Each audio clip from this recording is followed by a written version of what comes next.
আপনার বিগত জীবনে হয়তো দেখেছেন যে আমরা কারিগরি ছাত্র আন্দোলন বাংলাদেশ ৬ দফা আন্দোলন সাময়িক স্থগিত করেছিলাম, কিন্তু তার পরবর্তীতে যে ঘটনাগুলো আমাদের সাথে ঘটেছে, যেখানে আমাদের মহাপরিচালক প্রথম থেকে বলতেছিলেন ৬ দফা দাবি হলো যৌক্তিক, সেগুলো সবগুলি পূরণ করা হবে। কিন্তু তিনি একটি সংবাদ মিডিয়াকে পরবর্তীতে একটি সাক্ষাৎকার দেন, যেখানে বলেন যে কিছু দাবি যৌক্তিক, কিছু দাবি অযৌক্তিক, অযৌক্তিক দাবিগুলো বাস্তবায়ন করা হবে না, এমন ধরনের বক্তব্য দেন, যেটা আমরা শিক্ষার্থী সমাজ কোনোভাবে আশা করি নাই। যেখানে তিনি একবার বক্তব্য দিচ্ছেন যে আমাদের ৬ দফা দাবি যৌক্তিক, সেখানে আবার যদি কিছু দাবি যৌক্তিক, কিছু দাবি অযৌক্তিক এই ধরনের মন্তব্য আসে, তো সেক্ষেত্রে তো এটা আমাদের ছাত্র সমাজের কাছে গ্রহণযোগ্য ছিল না। তাই আমরা আমাদের সাময়িক আন্দোলন স্থগিত করার যে বিষয়টা ছিল, সে বিষয়টা গতকালকেই প্রত্যাহার করেছি এবং আমরা আন্দোলন যে চলমান রাখবো সেই বিষয়টা ঘোষণা দিয়েছি।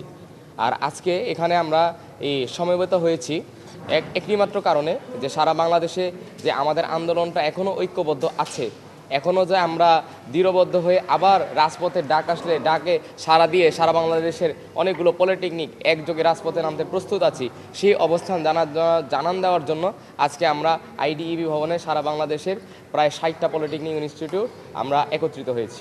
আপনারা সকলে অবগত আছেন যে আমাদের পূর্বঘোষিত কর্মসূচি অনুযায়ী সকল পরীক্ষা এবং ফর্ম পূরণ কার্যক্রম বর্জন করে আমাদের শিথিল কর্মসূচি চলমান রয়েছে।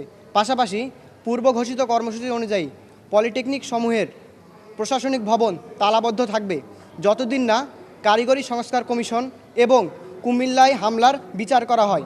এবং আমরা আরও বলে দিতে চাই যে আমাদের এই ৬ দফা দাবি বাস্তবায়নের পদক্ষেপ অতি দ্রুত দৃশ্যমান না হলে আমরা পূর্বের চেয়ে কঠোর কর্মসূচির দিকে ফিরে যাব। আমাদের যে যৌক্তিক দাবিগুলো, এগুলো আমরা আসলে কোনো কোটার পক্ষে না, বা আমরা কোনো কোটা নিয়ে কাজ করছি না। এটা আমাদের অস্তিত্বের লড়াই, এটা আমাদের দাবি না, এটা আমাদের অধিকার।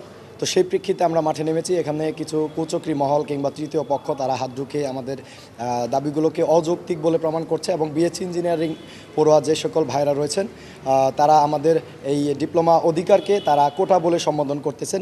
এই বিষয়টি আসলে ভাইদেরকে পরিষ্কার করে দিয়ে বলতে চাই যে আসলে আমরা আমাদের যদি পূর্বে লক্ষ্য করি, ইতিহাস দেখি, সেক্ষেত্রে 1994 সালের 19 মেতে একটা প্রজ্ঞাপন জারি করা হয়েছিল। সেখানে আমাদের ডিপ্লোমা ইঞ্জিনিয়ারিং পড়ুয়া 4 বছর মেয়াদি আমাদের এই ডিপ্লোমা ইঞ্জিনিয়ারদের জন্য উপসহকারী প্রকৌশলী 2য় শ্রেণী, যেটা 10ম গ্রেড, সেটা নির্ধারণ করা হয়েছিল।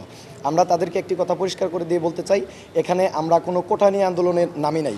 আমরা শুধুমাত্র আমাদের অধিকার আদায়ের লক্ষ্যে আমরা শান্তি শৃঙ্খলভাবে আন্দোলনকে চলমান রেখেছি, এবং সেই প্রেক্ষিতে সরকার পক্ষ সচিবালয় আমাদেরকে আশ্বস্ত করেছে, এবং সেই প্রেক্ষিতে আমরা শান্তিপূর্ণভাবে একটা অবস্থানে রয়েছি, এবং পরবর্তী নির্দেশনাগুলো আমরা সিদ্ধান্তের মাধ্যমে জানাবো।